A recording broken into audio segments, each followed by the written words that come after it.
तो ये हम इस वक्त आ गए हैं खानेवाल स्टेशन पर और खानेवाल का ये मेन प्लेटफॉर्म आ गया है सामने हमारे।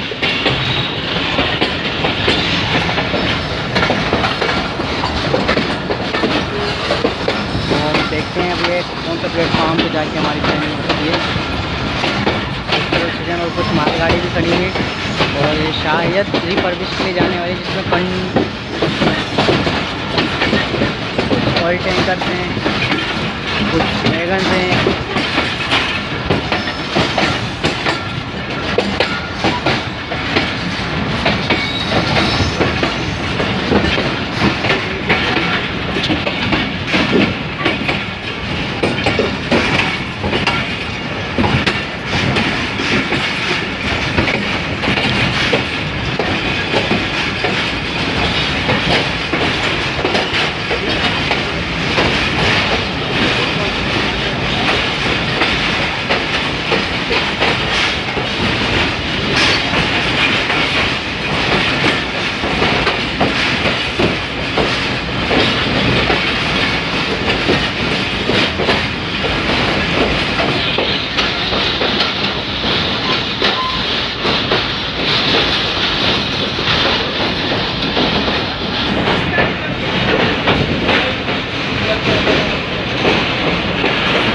गंज बंदा खड़ा है भाई, गंज बंदा जाने के लिए।